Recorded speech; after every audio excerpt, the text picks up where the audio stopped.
വർഷം 1857. ഉത്തര ധ്രുവത്തിനടുത്ത് ഒരു ഡാനിഷ് കപ്പൽ മഞ്ഞിൽ കുടുങ്ങി കിടക്കുകയാണ്. നോർത്ത് പോൾ കണ്ടെത്താൻ വേണ്ടിയാണ് ഈ കപ്പൽ യാത്ര പുറപ്പെട്ടത്. ഈ കപ്പലിന്റെ ക്യാപ്റ്റനായ ആൻഡേഴ്സൺ കപ്പലിന് ചുറ്റുമുള്ള മഞ്ഞ് തകർക്കാൻ തന്റെ ജോലിക്കാരോട് നിർദ്ദേശിക്കുന്നുണ്ട്. ഈ മഞ്ഞൊക്കെ തകർത്താൽ മാത്രമേ അവർക്കിനി മുമ്പോട്ട് പോകാൻ കഴിയൂ. കുറച്ച് മണിക്കൂറത്തെ ജോലിക്ക് ശേഷം കപ്പലിലെ ഡോക്ടർ ആൻഡേഴ്സനെ വിളിച്ച് ദൂരെ എവിടെയോ തീ കത്തുന്നത് കാണാമെന്ന് പറയുന്നു. ആൻഡേഴ്സണും കുറച്ച് ആളുകളും അത് അന്വേഷിക്കാൻ പുറപ്പെടുകയും ഒടുവിൽ മഞ്ഞിൽ രക്തം തളം കെട്ടി കിടക്കുന്നത് കാണുകയും ചെയ്യുന്നു. അവിടെ ഒരാൾ വളരെ മാരകമായി മുറിവേറ്റ് കിടപ്പുണ്ട്. ഇയാളുടെ പേര് വിക്ടർ എന്നാണ്. ക്യാപ്റ്റന്റെ സംഘം അയാളെ സഹായിക്കാൻ ശ്രമിക്കുമ്പോൾ അടുത്തു നിന്ന് ഭയപ്പെടുത്തുന്ന ഒരു അലർച്ച അവർ കേൾക്കുന്നു. പേടിച്ചു പോയ അവർ പെട്ടെന്ന് തന്നെ വിക്ടറിനെ കപ്പലിലേക്ക് എത്തിച്ചതിന് ശേഷം ആ അലർച്ച കേട്ട ഭാഗത്തേക്ക് തോക്കുകൾ ലക്ഷ്യം വെച്ച് അവർ കാത്തിരുന്നു. താമസിയാതെ ഭീകരനായ ഒരു ജീവി അവർ സമീപിക്കുന്നത് ജോലിക്കാർ കാണുന്നു. അവർ ഉടൻ തന്നെ ആ ജീവിയെ വെടിവെക്കാൻ തുടങ്ങി. എന്നാൽ ആ ജീവിക്ക് വെടിയുണ്ടകൾ ഏറ്റിട്ടും യാതൊന്നും സംഭവിച്ചില്ല. ആ ജീവി പെട്ടെന്ന് തന്നെ കപ്പലിനടുത്തെത്തി ആളുകളെ ആക്രമിക്കാൻ തുടങ്ങുകയും അവരെ വളരെ നിസ്സാരമായി കീഴ്പ്പെടുത്തുകയും ചെയ്യുന്നു. തുടർന്ന് അത് കപ്പലിൽ കയറി വിക്ടറിനെ തനിക്ക് തരാൻ അവരോട് ആവശ്യപ്പെടുന്നു. ജോലിക്കാർ അതിന് വിസമ്മതിക്കുമ്പോൾ ജീവി വീണ്ടും അവരുമായി പോരാടാൻ തുടങ്ങുന്നു. ഒന്നിനു പുറകെ ഒന്നായി അവർ എളുപ്പത്തിൽ തന്നെ അത് കീഴടക്കി കളഞ്ഞു. ആൻഡേഴ്സൺ തന്റെ ഷോട്ട് ഗൺ എടുത്ത് അതിനെ വെടിവെക്കാൻ തുടങ്ങി. ആ തോക്കിന്റെ ശക്തി കാരണം ആ ജീവി കപ്പലിൽ നിന്ന് പുറത്തേക്ക് തെറിച്ചു വീഴുന്നു. പക്ഷെ അത് ഇപ്പോഴും ജീവനോടെ തന്നെ ഉണ്ടായിരുന്നു. അത് തിരിച്ച് കപ്പലിൽ കയറാതിരിക്കാൻ ജോലിക്കാർ കോണി വലിച്ച് കയറ്റാൻ തുടങ്ങി. ദേഷ്യം വന്ന ആ ജീവി കപ്പലിനെ ശക്തിയായി തള്ളാനും തുടങ്ങി. കപ്പൽ ഇപ്പോൾ വളരെ വേഗം കടലിലേക്ക് ചെരിഞ്ഞുകൊണ്ടിരിക്കുകയാണ്. ആ ജീവിയെ വെടിവെച്ചിട്ട് കാര്യമില്ലെന്ന് മനസ്സിലാക്കിയ ആൻഡേഴ്സൺ ആ ജീവി നിൽക്കുന്ന മഞ്ഞുപാളികൾ ലക്ഷ്യമാക്കി വെടിവെച്ചു. അത് തകർന്ന് ജീവി തണുത്തുറഞ്ഞ വെള്ളത്തിലേക്ക് മുങ്ങിപ്പോകുന്നു. വിക്ടറിനെ ക്യാപ്റ്റൻ തന്റെ ക്യാബിനിലേക്ക് കൊണ്ടുപോവുകയും കപ്പലിലെ ഡോക്ടർ അയാളെ ചികിത്സിക്കാൻ തുടങ്ങുകയും ചെയ്യുന്നു. അപ്പോൾ വിക്ടർ അവരോട് സംസാരിക്കാൻ തുടങ്ങി. ആ ജീവി ഉടനെ തിരികെ വരും. അതിന് മരിക്കാൻ കഴിയില്ല. തന്നെ തടയാൻ ശ്രമിക്കുന്ന എല്ലാവരെയും ആ ജീവി കൊല്ലും. വിക്ടർ അവർക്ക് മുന്നറിയിപ്പ് നൽകുന്നു. താനാണ് ആ ജീവിയെ സൃഷ്ടിച്ചത്. അത് തിരികെ വരുമ്പോൾ തന്നെ ആ ജീവിക്ക് കൈമാറണമെന്ന് ആൻഡേഴ്സണോട് അയാൾ ആവശ്യപ്പെടുന്നു. തുടർന്ന് ഇതെല്ലാം എങ്ങനെ തുടങ്ങി എന്നതിന്റെ കഥ വിക്ടർ അവരോട് പറയാൻ തുടങ്ങി. പ്രശസ്ത ശസ്ത്രക്രിയാ വിദഗ്ധനായ ലിയോപോൾഡിന്റെ മകനാണ് വിക്ടർ. ലിയോപോൾഡ് തന്റെ സമ്പത്തിന് വേണ്ടി മാത്രമാണ് വിക്ടറിന്റെ അമ്മയെ വിവാഹം കഴിച്ചത്. അയാളാണെങ്കിൽ അധിക സമയവും വീട്ടിൽ ഉണ്ടാവാറില്ല. എന്നാൽ വരുമ്പോഴൊക്കെ അയാൾ വളരെ കർക്കശ സ്വഭാവത്തോടെയാണ് തന്റെ കുടുംബത്തോട് പെരുമാറിയിരുന്നത്. ഭക്ഷണം കഴിക്കുന്ന കാര്യത്തിൽ പോലും ഭാര്യയെ അയാൾ നിയന്ത്രിച്ചിരുന്നു. പണത്തെക്കുറിച്ചും വിക്ടറിനെ കുറിച്ചും അവന്റെ മാതാപിതാക്കൾ പതിവായി വഴക്കിടുമായിരുന്നു. അത് ആ കുട്ടിയെ എപ്പോഴും ഭയപ്പെടുത്തിയിരുന്നു. ഈ വഴക്കുകൾക്ക് ശേഷം വിക്ടർ കരയുന്ന അമ്മയെ ആശ്വസിപ്പിക്കുകയും തന്റെ അച്ഛൻ ഇരുവരെയും വെറുക്കുന്നുണ്ടെന്ന് തിരിച്ചറിയുകയും ചെയ്യുന്നു. ലിയോപോൾഡ് വൈദ്യശാസ്ത്രത്തെക്കുറിച്ച് തനിക്കറിയാവുന്നതെല്ലാം വിക്ടറിനെ പഠിപ്പിക്കുകയും അവനെ പതിവായി പരീക്ഷിക്കുകയും ചെയ്യുന്നു. അവൻ തെറ്റായി ഉത്തരം പറഞ്ഞാൽ അയാൾ അവന്റെ മുഖത്ത് വടികൊണ്ട് അടിക്കുകയും ചെയ്യും. ഒരു ദിവസം വിക്ടറിന്റെ അമ്മയ്ക്ക് പ്രസവവേദന തുടങ്ങുകയും അതിനുശേഷം ധാരാളം രക്തം നഷ്ടപ്പെടുകയും ചെയ്യുന്നു. ആ സമയത്ത് വീട്ടിലുണ്ടായിരുന്ന ലിയോപോൾഡ് ഉടൻ തന്നെ പ്രസവത്തിന് സഹായിക്കാൻ എത്തുന്നു. കുഞ്ഞ് ആരോഗ്യത്തോടെ ജനിച്ചെങ്കിലും പ്രസവത്തിനിടയിൽ അമ്മ മരിക്കുന്നു. തന്റെ പ്രിയപ്പെട്ട അമ്മയുടെ കൂട്ടില്ലാതെയും പിന്തുണയില്ലാതെയും താൻ ലോകത്ത് ഒറ്റപ്പെട്ടതായി വിക്ടറിന് തോന്നി തുടങ്ങുന്നു. ഇതിനുശേഷം കുറെ വർഷങ്ങൾ കഴിഞ്ഞു. ലിയോപോൾഡ് തന്റെ ഇളയ മകനായ വില്യമിനോടൊപ്പമാണ് കൂടുതൽ സമയവും ചിലവഴിക്കുന്നത്. വിക്ടറിനെ അയാൾ പൂർണ്ണമായും അവഗണിക്കുകയാണ്. രാജ്യത്തെ ഏറ്റവും മികച്ച ഡോക്ടർ പരിചരിച്ചിട്ടും തന്റെ അമ്മ എങ്ങനെ മരിച്ചുവെന്ന് വിക്ടർ അത്ഭുതപ്പെടുന്നു. ഒരു ദിവസം താൻ ആഗ്രഹിച്ച മകനെ ലഭിക്കാൻ വേണ്ടി അച്ഛൻ അമ്മയെ മരിക്കാൻ അനുവദിച്ചുവെന്ന് വിക്ടർ അയാളെ കുറ്റപ്പെടുത്തുന്നു. മരണത്തെ ആർക്കും കീഴടക്കാൻ കഴിയില്ലെന്ന് പറഞ്ഞ് ലിയോപോൾഡ് അവനെ സമാധാനിപ്പിക്കാൻ ശ്രമിച്ചു. അതിനാൽ ഒരു ദിവസം താൻ ജീവിതത്തെയും മരണത്തെയും തന്നെ കീഴടക്കുമെന്ന് വിക്ടർ ശപഥം ചെയ്യുന്നു. അന്ന് രാത്രി തീ കൊണ്ട് ചുറ്റപ്പെട്ട ഭയങ്കരനായ ഒരു ഇരുണ്ട മാലാഖയെ കുറിച്ച് അവൻ സ്വപ്നം കാണുന്നു. ഇത് തന്റെ പിതാവിനേക്കാൾ മികച്ച ഒരു ശസ്ത്രക്രിയാ വിദഗ്ധനാകാൻ തീരുമാനിക്കാൻ അവന് പ്രചോദനമാകുന്നു. ഇതേ സമയം ആ ജീവി മഞ്ഞ് തകർത്ത് മുകളിലേക്ക് തിരിച്ചെത്തി കപ്പലിനായി വീണ്ടും തിരച്ചിൽ നടത്താൻ തുടങ്ങിയിരുന്നു. അതേസമയം വിക്ടർ തന്റെ കഥ തുടരുന്നു. ലിയോപോൾഡിന്റെ മരണശേഷം വില്യമിനെ വിയന്നയിലെ ചില ബന്ധുക്കളോടൊപ്പം താമസിക്കാൻ അയക്കുന്നു. വിക്ടർ ലണ്ടനിലേക്കും എഡിൻബർഗിലേക്കും യാത്ര ചെയ്യുന്നു. വർഷങ്ങളോളം തന്റെ അറിവ് കഴിയുന്നത്ര വികസിപ്പിക്കുകയല്ലാതെ മറ്റൊന്നും അവൻ ചെയ്യുന്നുണ്ടായിരുന്നില്ല. കുറച്ചുനാൾ കഴിഞ്ഞ് 1855 റോയൽ കോളേജ് ഓഫ് മെഡിസിനിൽ വെച്ച് മനുഷ്യർക്ക് മരണത്തെ തടയാൻ കഴിയുമെന്ന് വിക്ടർ വാദിക്കുകയും ഒരു മനുഷ്യന്റെ ശരീരത്തിന്റെ അവശിഷ്ടങ്ങൾ വെളിപ്പെടുത്തുകയും ചെയ്യുന്നു. എന്നാൽ അതിന്റെ കൈ മറ്റൊരു മനുഷ്യന്റേതാണ്. വിക്ടർ ആ കൈ അതിന്മേൽ തുന്നിച്ചേർത്തതാണ്. അവൻ ഒരു ഉപകരണം ശരീരവുമായി ബന്ധിപ്പിക്കുകയും അത് ചലിക്കുന്നത് കണ്ട് എല്ലാവരും ഞെട്ടുകയും ചെയ്യുന്നു. വിക്ടർ ആ ബോഡിക്കകത്തു കൂടി ഇലക്ട്രിസിറ്റി കടത്തിവിട്ടിട്ടാണ് അതിനെ ചലിപ്പിച്ചത്. ഒരു പ്രൊഫസർ ഇതിനെ വെറും പ്രദർശന വിദ്യ മാത്രമാണെന്ന് പറഞ്ഞ് കളിയാക്കുന്നു. ഇത് വെറും ഷോ മാത്രമല്ലെന്ന് വിക്ടറിന് തെളിയിക്കേണ്ടതുണ്ടായിരുന്നു. അയാൾ ഒരു പന്തെടുത്ത് ആ ശരീരത്തിന്റെ നേരെ എറിഞ്ഞു. അത് ഉടൻ തന്നെ അത് പിടിക്കുകയും ചെയ്തു. അതായത് ആ ശരീരത്തിന്റെ തലച്ചോറ് പ്രവർത്തിക്കുന്നുണ്ടെന്നും പേശികൾ ഇലക്ട്രിസിറ്റി കാരണം മാത്രമല്ല ചലിക്കുന്നതെന്നും ഇത് തെളിയിച്ചു. പ്രൊഫസർമാർ ഈ പ്രോജക്റ്റിനെ അശുദ്ധവും ദുരാചാരവും എന്ന് വിളിക്കുന്നു. ജീവിതം നൽകാനും എടുക്കാനും ദൈവത്തിന് മാത്രമേ കഴിയൂ എന്ന് അവർ വാദിക്കുന്നു. പ്രൊഫസർമാരുമായി ഒരു വാക്കുതർക്കം ഉണ്ടാകുകയും ജനം ഇതൊക്കെ കണ്ട് കൈയടിക്കുകയും ചെയ്യുമ്പോൾ ഹെൻറി എന്നൊരാൾ നിശബ്ദമായി ഇതെല്ലാം വീക്ഷിക്കുന്നുണ്ടായിരുന്നു. ഉണ്ടായിരുന്നു. ശരീരത്തിൽ നിന്ന് ഉപകരണം വിച്ഛേദിച്ച ശേഷം വിക്ടർ കെട്ടിടത്തിൽ നിന്ന് പുറത്തു പോകുന്നു. ഹെൻറിക്ക് ഉടൻ തന്നെ അവനെ പിന്തുടരുകയും വിക്ടറിന്റെ സഹോദരൻ വില്യം ആണ് തന്നെ അയച്ചതെന്ന് പറയുകയും ചെയ്യുന്നു. വില്യം കുറച്ച് ദിവസങ്ങൾക്കുള്ളിൽ വിക്ടറിനെ കാണാൻ വരും. വില്യം വിവാഹം ചെയ്യാൻ പോകുന്നത് ഹെൻറിക്കിന്റെ മരുമകളെയാണ്. അവളെ വിക്ടറിനെ പരിചയപ്പെടുത്താൻ കൂടി വേണ്ടിയാണ് അയാൾ വരുന്നത്. വിക്ടർ തന്റെ അവതരണത്തെക്കുറിച്ച് ചോദിക്കുമ്പോൾ അത് വളരെ മികച്ചതായിരുന്നുവെന്ന് ഹെൻറിക്ക് പറയുന്നു. എന്നാൽ വിക്ടർ അമിതമായി ആവേശം കാണിച്ചതിനാൽ തെറ്റുകൾ വരുത്തിയെന്നും പറയുന്നു. 3 ദിവസം കൂടി എഡിൻബർഗിൽ തുടരാൻ ഹെൻറി അവനോട് ആവശ്യപ്പെടുന്നു. അസാധാരണമായ ഒരു സംഭവം വിക്ടറിന് കാണിച്ചു കൊടുക്കാൻ വേണ്ടിയാണ് അയാൾ അങ്ങനെ പറഞ്ഞത്.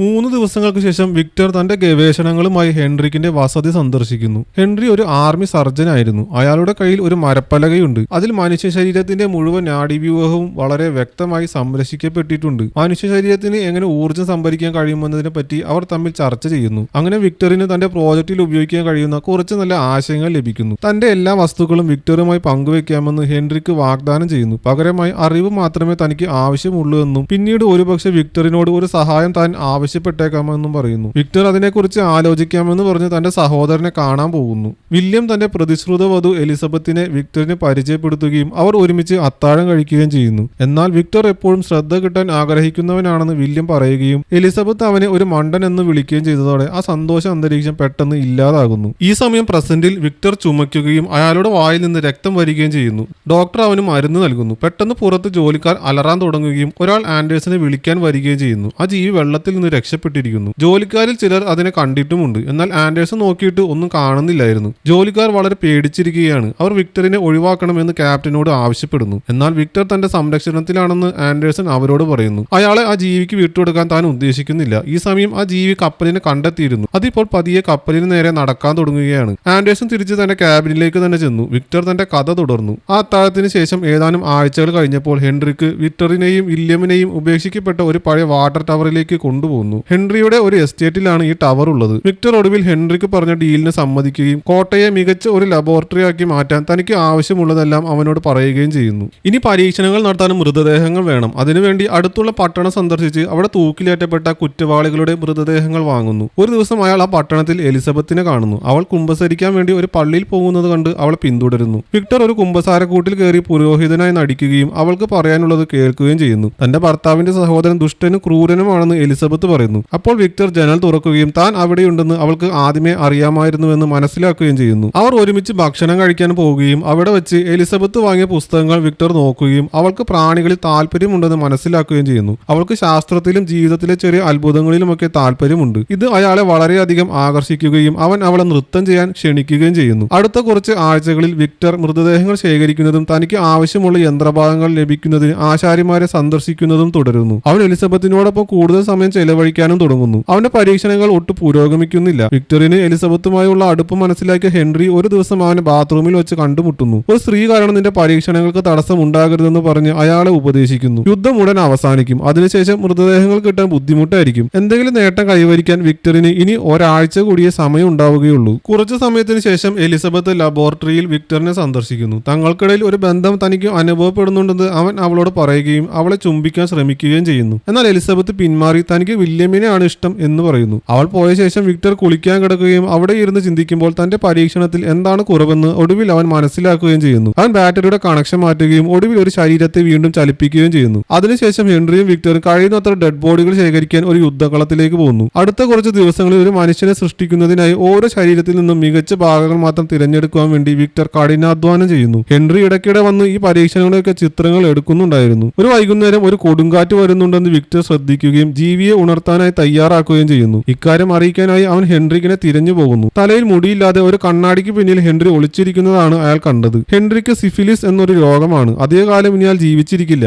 ഇക്കാര്യം മറച്ചുവെക്കാൻ വേണ്ടിയാണ് അയാൾ വിഗ് ധരിച്ചിരുന്നത്. തനിക്ക് വിക്ടറിൽ നിന്ന് വേണ്ട സഹായം എന്താണെന്ന് ഹെൻറിക്ക് ഒടുവിൽ വെളിപ്പെടുത്തുന്നു. അവന്റെ മസ്തിഷ്കം ആ ജീവിയിലേക്ക് മാറ്റണം. അതുവഴി അവന് ജീവിക്കാൻ കഴിയും. പക്ഷെ വിക്ടർ അതിന് വിസമ്മതിക്കുകയും മുകളിലേക്ക് ഓടുകയും ചെയ്യുന്നു. കോട്ടയുടെ മേൽക്കൂരയിലെത്തിയ വിക്ടർ ഗോപുരത്തിന് മുകളിൽ കയറുകയും ജീവിയെ മിന്നലുമായി ബന്ധിപ്പിക്കുന്ന ഒരു ഉപകരണം സ്ഥാപിക്കുകയും ചെയ്യുന്നു. അവൻ താഴെ ഇറങ്ങുമ്പോൾ ഹെൻറിക്ക് അവിടെ നിൽപ്പുണ്ടായിരുന്നു. തന്റെ എല്ലാ പണവും എലിസബത്തിനെ പോലും പകരമായി നൽകാമെന്ന് അവൻ വാഗ്ദാനം ചെയ്യുന്നു. പക്ഷെ വിക്ടർ അതിന് സമ്മതിച്ചില്ല. ഹെൻറിക്കിനെ ബാധിച്ചിരിക്കുന്ന അസുഖം അയാളുടെ തലച്ചോറും രക്തവും ഉൾപ്പെടെ എല്ലാ ഭാഗങ്ങളെയും മലിനമാക്കിയിട്ടുണ്ട്. അതുകൊണ്ട് അത് ഈ ജീവിയിൽ ഉപയോഗിക്കാൻ കഴിയില്ല. ഇതോടെ ദേഷ്യം വന്ന ഹെൻറിക്ക് ഉപകരണത്തിന്റെ ഒരു ഭാഗം എടുത്ത് അത് ഗോപുരത്തിന്റെ ഷാഫ്റ്റിലേക്ക് വലിച്ചെറിയുമെന്ന് ഭീഷണിപ്പെടുത്തുന്നു. വിക്ടർ അത് തിരിച്ചെടുക്കാൻ ശ്രമിക്കുകയും പിടിവലിക്കിടയിൽ ആ വസ്തുവും ഹെൻറിക്കും ഷാഫ്റ്റിലേക്ക് വീഴുകയും ഹെൻറിക്ക് തല തൽക്ഷണം മരിക്കുകയും ചെയ്യുന്നു. വിക്ടർ താഴേക്ക് ഓടുകയും ശരീരം പരിശോധിച്ച ശേഷം ആ വസ്തു വീണ്ടും എടുത്ത് മെഷീനുമായി ബന്ധിപ്പിക്കുകയും ചെയ്യുന്നു. പക്ഷെ ഉപകരണത്തിന് ചില പ്രശ്നങ്ങൾ ഉണ്ടായിരുന്നു. അതിനാൽ എല്ലാം വീണ്ടും ക്രമീകരിക്കാൻ അവൻ ഇനി വേഗത്തിൽ പ്രവർത്തിക്കണം. ഒടുവിൽ മിന്നലേൽക്കുമ്പോൾ ലാബിൽ തീപ്പൊരികൾ ഉണ്ടാവുകയും വൈദ്യുതി ജീവിയുടെ ശരീരത്തിലൂടെ ഒഴുകുകയും ചെയ്യുന്നു. തുടർന്ന് വിക്ടർ ഉപകരണം വിച്ഛേദിക്കുകയും ജീവിയുടെ പൾസ് പരിശോധിക്കുകയും ചെയ്യുന്നു. എന്നാൽ അതിന് പൾസ് ഇല്ലായിരുന്നു. അവൻ ദേഷ്യത്തോടെ അലറുകയും തന്റെ കിടപ്പുമുറിയിലേക്ക് പോവുകയും ചെയ്യുന്നു. അവിടെ അവൻ വീണ്ടും ഇരുണ്ട മാലാഖയെ സ്വപ്നത്തിൽ കാണുന്നു. അടുത്ത ദിവസം രാവിലെ അമ്മ തന്റെ പേര് വിളിക്കുന്നതായിട്ടാണ് വിക്ടർ ഉണർന്നത്. അവൻ നോക്കുമ്പോൾ ആ ജീവി തന്റെ മുന്നിൽ നിൽക്കുന്നത് കണ്ട് ഞെട്ടിപ്പോകുന്നു. വിക്ടർ അവന്റെ അടുത്തേക്ക് ചെല്ലുമ്പോൾ ആ ജീവി അവന്റെ എല്ലാ ചലനങ്ങളും അതേപോലെ തന്നെ പകർത്തുന്നു. എന്നാൽ വിക്ടർ കർട്ടനുകൾ തുറക്കുമ്പോൾ അവൻ സൂര്യപ്രകാശം കണ്ട് പേടിച്ചു പോകുന്നു. വിക്ടർ അവനെ ഓരോ കാര്യങ്ങളും പഠിപ്പിക്കാൻ തുടങ്ങി. ഇത് ജീവൻ നൽകുന്ന സൂര്യനാണ്, അത് കുഴപ്പമൊന്നുമില്ല. തന്റെ പേര് വിക്ടർ എന്നാണെന്ന് അവൻ ജീവിയോട് പറയുന്നു. അതോടെ ആ ജീവി വിക്ടർ എന്ന് തുടർച്ചയായി പറയാൻ തുടങ്ങി. അവൻ വേറെ ഒന്നും പറയുന്നില്ല. അവന്റെ ഹൃദയമിടിപ്പ് കേൾക്കാൻ അവനെ കെട്ടിപ്പിടിക്കുകയും ചെയ്യുന്നു. അതിനുശേഷം വിക്ടർ അവനെ കോട്ടയുടെ അടിയിലുള്ള ഒരു തുരങ്കത്തിലേക്ക് കൊണ്ടുപോയി തൽക്കാലം ഒളിപ്പിക്കാൻ അവനെ ചങ്ങലക്കിടുന്നു. ആഴ്ചകൾ കഴിയുമ്പോൾ ജീവി കൂടുതൽ ശക്തനാകുന്നു. എന്നാൽ സംസാരിക്കാൻ പഠിക്കുന്നില്ല. ഒരു ശിശുവിനെ പോലെ അവനെ പരിപാലിക്കേണ്ടതിനാൽ വിക്ടർ ഉറങ്ങുന്നില്ല. ജീവി തന്നെ സ്പർശിക്കാൻ ശ്രമിക്കുമ്പോൾ അവന് അത് ഇഷ്ടപ്പെടുന്നില്ല. ഒരു ദിവസം ജീവി ഒരു റേസർ എടുക്കുകയും അബദ്ധത്തിൽ സ്വയം മുറിവേൽപ്പിക്കുകയും ചെയ്യുന്നു. വിക്ടർ മുറിവ് തുന്നിക്കെട്ടാൻ തയ്യാറെടുക്കുന്നു. എന്നാൽ ആ മുറിവ് ഇതിനോടകം സ്വയം ഭേദപ്പെട്ടതുകൊണ്ട് അവൻ ഞെട്ടിപ്പോയി. വിക്ടർ ദേഷ്യപ്പെടുമ്പോഴെല്ലാം ആ ജീവി ഭയന്ന് മാറിപ്പോകുന്നു. ഇതേസമയം ഹെൻറിക്കിൽ നിന്ന് ആഴ്ചകളോളം കത്തുകൾ ലഭിക്കാതെയായപ്പോൾ വില്യമും എലിസബത്തും കോട്ട സന്ദർശിക്കാൻ തീരുമാനിക്കുന്നു. ഹെൻറിക്ക് പുറത്തു പോയിരിക്കുകയാണെന്നും കുറച്ചു ദിവസങ്ങൾക്കുള്ളിൽ തിരിച്ചെത്തുമെന്നും വിക്ടർ അവരോട് പറയുന്നു. തുടർന്ന് അവൻ വില്യമിനെ തന്റെ ലാബിലേക്ക് കൊണ്ടുപോകുന്നു. അതേസമയം എലിസബത്ത് ചില ശബ്ദങ്ങൾ കേൾക്കുകയും അടുത്തുള്ള ടണലിൽ നിന്നാണ് അത് വരുന്നതെന്ന് മനസ്സിലാക്കുകയും ചെയ്യുന്നു. അതിനകത്തേക്ക് പ്രവേശിച്ച അവൾ അവിടെ ആ ജീവിയെ കണ്ടു ഞെട്ടുന്നു. പക്ഷേ ആ ജീവിയാണെങ്കിൽ അവൾ ആശ്ചര്യത്തോടെ നോക്കിക്കൊണ്ട് നിൽക്കുകയാണ്. അതോടെ അവളുടെ പേടി കൗതുകമായി മാറി. അവർ പരസ്പരം തങ്ങളുടെ കൈകൾ സ്പർശിക്കുകയും ആരാണ് അവനെ മുറിവേൽപ്പിച്ചതെന്ന് എലിസബത്ത് ആ ജീവിയോട് ചോദിക്കുന്നു. അതിനുശേഷം എലിസബത്ത് ലാബിലേക്ക് ഓടുകയും എന്തിനാണ് ഒരു മനുഷ്യനെ അങ്ങനെ കെട്ടിയിട്ട് പീഡിപ്പിക്കുന്നതെന്ന് വിക്ടറിനോട് ചോദിക്കുകയും ചെയ്യുന്നു. വിക്ടർ അവരെ രണ്ടുപേരെയും തുരങ്കത്തിലേക്ക് കൊണ്ടുവന്ന് താനാണ് അവനെ സൃഷ്ടിച്ചതെന്ന് പറയുന്നു. ആ ജീവി എലിസബത്തിന്റെ താഴെ വീണ കയ്യുറകൾ തിരികെ നൽകുമ്പോൾ അവൻ ബുദ്ധിമാനാണോ എന്ന് വില്യം ആശ്ചര്യപ്പെടുന്നു. എന്നാൽ വിക്ടർ അതിന് മറുപടിയൊന്നും പറയുന്നില്ല. ആത്മാവിനെ ശരീരത്തിന്റെ ഏത് ഭാഗമാണ് വഹിക്കുന്നതെന്ന് വിക്ടർ ഒരിക്കലും ചിന്തിച്ചിട്ടില്ലെന്ന് വില്യം മനസ്സിലാക്കുന്നു. അന്ന് രാത്രി ആ ജീവി വെള്ളത്തിൽ ഇലകളിട്ട് അതിങ്ങനെ ഒഴുകി നടക്കുന്നത് കണ്ട് സ്വയം സന്തോഷിക്കുന്നു. അവന് ഇപ്പോൾ എന്ത് കണ്ടാലും ഒരു കൊച്ചുകുട്ടിയുടേതുപോലുള്ള ഒരു കൗതുകമാണ് ഉണ്ടാവുന്നത്. എലിസബത്ത് അവനെ സന്ദർശിക്കുമ്പോൾ അവൻ അവൾക്കൊരു ഇല നൽകുന്നു. അവളുടെ പേര് പറയാൻ അവൾ അവനെ പഠിപ്പിക്കാൻ ശ്രമിക്കുകയും തൊണ്ട എങ്ങനെ ചലിപ്പിക്കണമെന്ന് കാണിക്കുകയും ചെയ്യുന്നു. എന്നാൽ ജീവി പ്രതികരിക്കുന്നില്ല. അവൾ പോയ ശേഷം ഒടുവിൽ അവൻ എലിസബത്ത് എന്ന് അവളുടെ പേര് പറയുന്നു. എലിസബത്ത് തിരികെ വരുന്നത് വിക്ടർ കാണുകയും അവളെ ശാസിക്കുകയും ചെയ്യുന്നു. എന്നാൽ വിക്ടർ ജീവിയെ അത് എന്ന് വിളിക്കുമ്പോൾ മാത്രമാണ് അവൾക്ക് ദേഷ്യം വരുന്നത്. തുടർന്ന് വിക്ടർ ജീവിയുടെ ബുദ്ധിശൂന്യതയെക്കുറിച്ച് സംസാരിക്കുകയും തലച്ചോറിലെ ഒരു കണക്ഷൻ തകരാറിലായതാണ് ഇതിന് കാരണമെന്ന് കുറ്റപ്പെടുത്തുകയും ചെയ്യുന്നു. എന്നിരുന്നാലും ആ ജീവിയുടെ കണ്ണുകളിൽ മറ്റുള്ളവരെ മനസ്സിലാക്കാനുള്ള കഴിവ് താൻ കണ്ടുവെന്ന് എലിസബത്ത് പറയുകയും ദൈവത്തെ അനുകരിച്ചതിന് വിക്ടറിനെ ഒരു രാക്ഷസൻ എന്ന് വിളിക്കുകയും ചെയ്യുന്നു. അതിനുശേഷം വിക്ടർ തുരങ്കത്തിലേക്ക് പോയി ജീവിയെ ഒരു പ്രത്യേക രീതിയിൽ എഴുന്നേറ്റ് നിൽക്കാൻ പഠിപ്പിക്കാൻ ശ്രമിക്കുന്നു. അവൻ അനുസരിക്കാത്തപ്പോൾ വിക്ടർ ഒരു കമ്പിവടി കൊണ്ട് അവനെ അടിക്കുകയും തന്റെ പിതാവിന്റെ പഠിപ്പിക്കൽ രീതിയെ അനുകരിക്കുകയും ചെയ്യുന്നു. നിരവധി തവണ അടിയേൽക്കുകയും വഴക്ക് കേൾക്കുകയും ചെയ്ത ശേഷം സഹികെട്ട ആ ജീവി അലറുകയും ആ വടിയെടുത്ത് വളരെ എളുപ്പത്തിൽ വളയ്ക്കുകയും ചെയ്യുന്നു. അയാൾ പോകുന്നത് വരെ അവൻ വിക്ടർ എന്ന പേര് ആവർത്തിച്ചുകൊണ്ടിരിക്കുകയും ചെയ്യുന്നു. അടുത്ത ദിവസം രാവിലെ തനിക്കൊരു തെറ്റുപറ്റിയെന്നും ജീവി വളരെ അപകടകാരിയാണെന്നും വിക്ടർ വില്യമിനോട് പറയുന്നു. ജീവിയാണ് ഹെൻറിക്കിനെ കൊന്നതെന്ന് പറഞ്ഞ് ഹെൻറിക്കിന്റെ ശരീരം അവനെ കാണിക്കുകയും ചെയ്യുന്നു. എലിസബത്ത് ഇനി ഇവിടെ നിൽക്കുന്നത് അപകടമാണ്. ആ ജീവി അവളെ ഉപദ്രവിക്കാൻ ചാൻസ് ഉണ്ട്. അതുമാത്രമല്ല ഹെൻറിക്ക് മരിച്ച കാര്യം അവൾ അറിയുകയും ചെയ്യും. വിയന്നയിൽ എന്തെങ്കിലും അർജന്റ് കാര്യം ഉണ്ടെന്നും പറഞ്ഞ് എലിസബത്തിനെ കൂട്ടിക്കൊണ്ടുപോകാൻ വിക്ടർ വില്യമിനോട് പറയുന്നു. പോകുന്നതിന് മുമ്പ് ജീവി കൂടുതൽ കാലം ജീവിക്കുമോ എന്ന് വില്യം വിക്ടറിനോട് ചോദിക്കുന്നു. അവന്റെ ആയുസ് കുറവായിരിക്കുമെന്ന് വിക്ടർ ഉറപ്പു നൽകുന്നു. അതിനുശേഷം വിക്ടർ തുരങ്കത്തിലെ തന്റെ ലാബിൽ മുഴുവൻ പെട്രോൾ ഒഴിക്കുന്നു. അതേസമയം തിരിച്ചു പോയിക്കൊണ്ടിരിക്കുകയായിരുന്ന എലിസബത്തിന് എന്തോ മോശം സംഭവിക്കുന്നത് തോന്നുകയും തിരികെ പോകാൻ വണ്ടിയുടെ ഡ്രൈവറോട് ആവശ്യപ്പെടുകയും ചെയ്യുന്നു. എന്തെങ്കിലും പറയാൻ വിക്ടർ ജീവിക്ക് അവസാനമായി ഒരു അവസരം നൽകുന്നു. ഇത്രയും നാൾ ജീവി വിക്ടറിന്റെ പേര് മാത്രമാണ് പറഞ്ഞുകൊണ്ടിരുന്നത്. എന്നാൽ പെട്ടെന്ന് അത് എലിസബത്തിന്റെയും പേര് പറയുന്നത് കേട്ടപ്പോൾ വിക്ടർ ഞെട്ടിപ്പോകുന്നു. പക്ഷെ അയാൾക്ക് അത് പോരായിരുന്നു. ഈ ജീവി ബുദ്ധിയില്ലാത്തൊരു ജന്തുവാണ്. ഇത് എല്ലാവർക്കും അപകടമായിരിക്കും. അയാൾ കെട്ടിടത്തിന് തീയിടുകയും ജീവിയെ തുരങ്കത്തിൽ ചങ്ങലക്കിട്ട് നിർത്തുകയും ചെയ്യുന്നു. കെട്ടിടത്തിന് പുറത്തേക്ക് പോകുമ്പോൾ ജീവി നിരാശയോടെ തന്റെ പേര് വിളിക്കുന്നത് വിക്ടർ കേൾക്കുന്നു. സംശയം തോന്നിയ വിക്ടർ തിരികെ വരാൻ ശ്രമിക്കുന്നു. എന്നാൽ അവൻ വാതിൽ തുറക്കുമ്പോൾ ഒരു തീകോളം അവന് പുറത്തേക്ക് എറിയുകയും അവന്റെ കാലിന് ഗുരുതരമായി പരിക്കേൽക്കുകയും ചെയ്യുന്നു. തുടർന്ന് ഗോപുരം പൊട്ടിത്തെറിക്കുകയും വലിയൊരു സ്ഫോടനത്തോടെ തകരുകയും ചെയ്യുന്നു. അപ്പോഴേക്കും എലിസബത്ത് അവിടെ എത്തിയെങ്കിലും വൈകിപ്പോയിരുന്നു. പ്രസന്റിൽ ആൻഡേഴ്സൺ പുറത്ത് ചില അലർച്ചകൾ കേൾക്കുകയും പരിശോധിക്കാൻ വാതിൽ തുറക്കുകയും ചെയ്യുന്നു. അപ്പോൾ അയാളുടെ മുമ്പിൽ ആ ജീവി പ്രത്യക്ഷപ്പെടുകയും അവനെ കൊല്ലാൻ ഉദ്ദേശിച്ച് ഉടൻ തന്നെ അവനെ കീഴ്പ്പെടുത്തുകയും ചെയ്യുന്നു. അയാളെ കൊല്ലരുതെന്ന് വിക്ടർ അലർന്നുണ്ടായിരുന്നു. പകരം തന്നെ കൊണ്ടുപോകാൻ ആവശ്യപ്പെടുകയും ചെയ്യുന്നു. തങ്ങളെ രണ്ടുപേരെയും അവസാനിപ്പിക്കാൻ ആൻഡേഴ്സൺ അവനോട് പറയുമ്പോൾ ക്യാപ്റ്റൻ തന്റെ ഭാഗം കേൾക്കാൻ അർഹനാണെന്ന് ജീവി തീരുമാനിക്കുന്നു. അങ്ങനെ ആ ജീവി തന്റെ കഥ പറയാൻ തുടങ്ങി. തീപിടുത്തത്തിനിടയിൽ ഉപകരണത്തിന്റെ ഭാഗങ്ങൾ ഭാഗങ്ങൾ ഷാഫ്റ്റിലേക്ക് വീഴുകയും ജീവിയെ ഭയപ്പെടുത്തുകയും ചെയ്യുന്നു. പരിഭ്രാന്തിയിൽ അവൻ ചങ്ങലകൾ തകർക്കുകയും ഡ്രെയിനിലൂടെ ഊർന്നിറങ്ങി രക്ഷപ്പെടുകയും ചെയ്യുന്നു. അവൻ നേരെ ചെന്ന് വീണത് കടലിലേക്കാണ്. അപ്പോഴേക്കും വലിയൊരു സ്ഫോടനത്തോടെ ആ കെട്ടിടം തകർന്നു വീഴുന്നു. കടലിലൂടെ ഒഴുകിപ്പോയ ജീവി കുറച്ചു കഴിഞ്ഞ് ഒരു തീരത്തടിയുന്നു. എന്താ ചെയ്യേണ്ടതെന്നറിയാതെ അവൻ അലഞ്ഞു തിരിഞ്ഞു ഒടുവിൽ അവനൊരു കാട്ടിലേക്ക് പ്രവേശിക്കുന്നു. അവിടെ വിക്ടർ ഉപയോഗിച്ച എല്ലാ മൃതദേഹങ്ങളുടെയും അസ്ഥികൂടങ്ങൾ അവൻ കണ്ടെത്തുന്നു. ഒരു ഡെഡ് ബോഡിയുടെ ദേഹത്തുണ്ടായിരുന്ന ജാക്കറ്റ് എടുത്ത് അവൻ ധരിച്ചു. അപ്പോഴാണ് അവൻ അവിടെ കുറച്ച് മാനുകളെ കണ്ടത്. അവൻ അതിനെ ഇങ്ങനെ അത്ഭുതത്തോടെ നോക്കി നിൽക്കുകയാണ്. മനുഷ്യനല്ലാത്തൊരു ജീവിയെ അവൻ ആദ്യമായിട്ട് കാണുകയായിരുന്നു. അവൻ അവയ്ക്ക് ബെറിപ്പഴങ്ങൾ നൽകുകയും ശേഷം സ്വയം കഴിക്കുകയും ചെയ്യുന്നു. പെട്ടെന്ന് ഒരു വെടിയുണ്ട ഒരു മാനിന്റെ തല തുളച്ചു പോവുകയും അത് ചത്തു വീഴുകയും ചെയ്യുന്നു. തിരിഞ്ഞു നോക്കിയപ്പോൾ അവൻ കണ്ടത് ഒരു രാക്ഷസനെ കണ്ട ഭയത്താൽ അവനെ വെടിവെക്കുന്ന രണ്ട് വേട്ടക്കാരെയാണ്. വെടിയുണ്ടകളേറ്റ് അവന്റെ ശരീരത്തിൽ നിന്നും രക്തം തെറിക്കുന്നുണ്ടെങ്കിലും പക്ഷെ അത് അവനെ കൊല്ലുന്നില്ല. അവൻ വേഗം തന്നെ അവിടെ നിന്നും ഓടി രക്ഷപ്പെടുന്നു. കുറച്ചു നേരം അലഞ്ഞു തിരിഞ്ഞ ശേഷം അവൻ ഒരു കൃഷിയിടം കണ്ടെത്തുകയും അവിടെ കണ്ടൊരു ഷെഡിൽ ഒളിക്കുകയും ചെയ്യുന്നു. അടുത്ത ദിവസം രാവിലെ വേട്ടക്കാർ തിരികെ വന്ന് തങ്ങൾക്ക് സംഭവിച്ചത് തങ്ങളുടെ കുടുംബത്തോട് പറയുന്നത് ജീവി കേൾക്കുന്നു. അവനിപ്പോൾ എത്തിപ്പെട്ടത് തന്നെ ആക്രമിച്ച ആ വേട്ടക്കാരുടെ വീട്ടിലായിരുന്നു. കുടുംബാംഗങ്ങളിൽ രണ്ടുപേർ ഒരു വയസ്സനായ അന്ധനും ഒരു ചെറിയ പെൺകുട്ടിയുമാണ്. ചുവരിലെ വിള്ളലിലൂടെ ജീവി അവരെ ഒളിഞ്ഞു നോക്കുകയും പിന്നീട് അവരെ കാട്ടിലേക്ക് പിന്തുടരുകയും ചെയ്യുന്നു. അവർ പരസ്പരം പെരുമാറുന്ന രീതിയും അവർ തമ്മിലുള്ള സ്നേഹവും ഒക്കെ അവനെ വല്ലാതെ സ്പർശിക്കാൻ തുടങ്ങി. വൃദ്ധൻ ഈ പെൺകുട്ടിയെ വായിക്കാൻ പഠിപ്പിക്കാറുണ്ടായിരുന്നു. ഈ പാഠങ്ങൾ പിന്തുടർന്ന് അവനും സംസാരിക്കാൻ പഠിക്കുന്നു.